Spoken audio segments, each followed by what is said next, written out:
Kia ora team, Auckland-based singer-songwriter Andrew Mockler has a great story. We're going to be on with him in just a tick, but here's his debut single.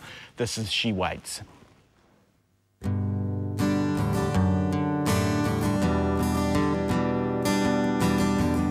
She waits in the rain. It's pouring again. He won't be there. I guess I will. Asking now, what have you done? Can't you stay with me? Can't you live with me? Can't you wait with me for one more night, one more time, one more fight, one more try with me?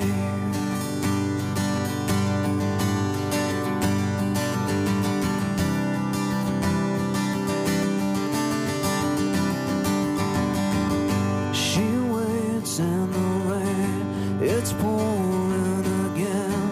He won't be there, I guess I will. But she doesn't know, she doesn't find, she doesn't see that this time she waits for me. Asking now, what have you done?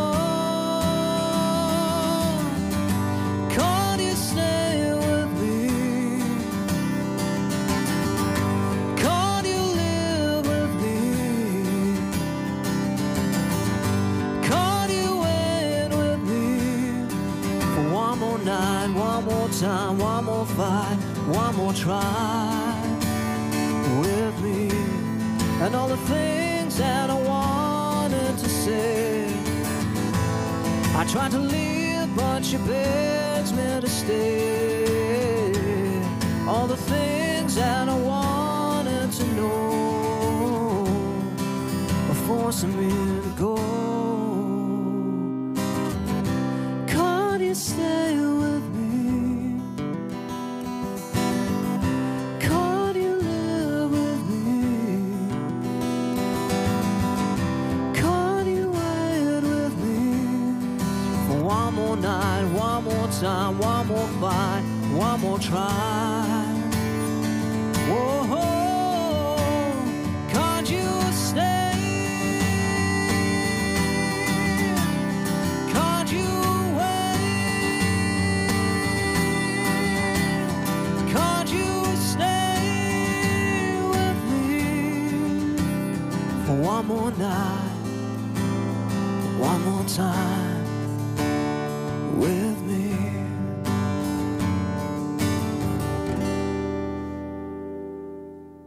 Oh, fantastic. That was Andrew Mockler with She Waits. He's just de-rigging, I think is a technical term. Andrew, come on over. I've left you a space on the talking couch. Come and have a seat. Hey, welcome to the show. Now, She Waits, the song you just sung, that was a kind of a breakup song dressed up as a love song? Yeah, definitely. It's about a relationship from quite a while ago. Yeah. It's not bad for a guy who grew up thinking he couldn't sing. Well, yeah, thank you. Thank you. I really couldn't sing. It wasn't me being negative towards myself. I really couldn't sing at all when I was a kid. My mum used to say that when she walked past my room, it was like the dying cat parade singing in there, so... So you could break glass, scare the cats, the whole thing? Oh, absolutely, yeah. Every glass in the house just gone in a few seconds. So were your family then a little worried when you decided that you wanted to go and study music?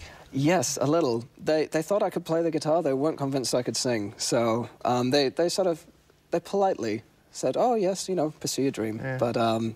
But I think my dad would have preferred if I'd donned a suit much like this and gone into HR in a finance company or something like that. Gosh, that sounds boring. Well, Kim, our auto cue woman, like, she's a good judge of music. She's seen a lot of artists on the studio. Right. She said you were pretty good. So how did you teach yourself to sing? It was just emulating people I really admired, like people like Freddie Mercury and Sting, people like that. Just sort of listening to the way that they sang, trying to emulate the rich tones that they have, and even with Freddie, sort of the really high notes and that kind of thing. So do you believe that anyone can sing then? Absolutely, yeah. Anyone can be taught. Yeah, perseverance, I think, is the key. But I really could not sing at all. I can't stress how bad I was when I first started. So I really think that anyone can learn to sing. Because it's quite a transformation from someone who didn't think they could sing to not just like sharing a stage with Sting, but so you sung for Sting and he just played bass. This is like Sting as in the Sting. Yes, Sting. He was amazing. He was actually sick at the time. He'd come to my uni to do a masterclass just on songwriting, and he was supposed to play with some of my lecturers, but he unfortunately had laryngitis at the time, and he got a bit bored of playing the instrumental songs, so he just asked if anyone knew the words to Every Breath You Take, and my hand was straight up there, and he said, yeah, come on up, and I was nervous as hell, but sang the song, and he really loved it, so it was great. Did you get invited back for an encore performance, or...? Yeah, the next day he had a charity gig that he's playing for about 1,000 people, and he was still sick, so he asked me to sing lead vocals for him on a few tracks. So like lead vocals, so like you're in the middle with the spotlight and the microphone, and he's just kind of out the back there playing. It was great. It was incredible. The only way I could focus was by just sort of looking at a small little light in the back of the room, trying to think, that's not Sting behind me. 'Cause you wouldn't want to cock it up with Sting playing bass beside you. I did, actually. If I ever lose my faith in you, the third line of the song, I sort of went, because I forgot the words, but I don't think he noticed. So, but yeah, it was great. It was great. Did that kind of give you a taste? Yeah, that whole experience made me realise that pursuing a career in songwriting and in the industry was actually possible and tangible, and it wasn't just a flight of fancy. What did your dad say? Because he'd suggested you maybe go off and get a job in HR or something. Well, I think when the whole thing with Sting happened, I think it kind of convinced him a bit that it was possible. So he was... I mean, he's always been very supportive. So, but I think that really convinced him completely that it was a worthwhile pursuit. Okay, so born in Middlesbrough, or grew up in Middlesbrough, and rubbish football team, by the way. Come over here, and you're doing the hard grind now of trying to make it. Kim, who listens to a lot of radio, says she's heard your song on radio. She waits, and on the telly as well, which is great. But you've still got a day job, or can music pay the way now? Music could just about pay the way, but I do have a day job as well, because funding this is quite an expensive business. So I do have a day job as well as gigging about 3 or 4 times a week. So. You're with the council or something? Yes, Auckland City Council, yes. Oh, yeah, very good. Are you interested in who's going to become mayor? They're on our show yesterday.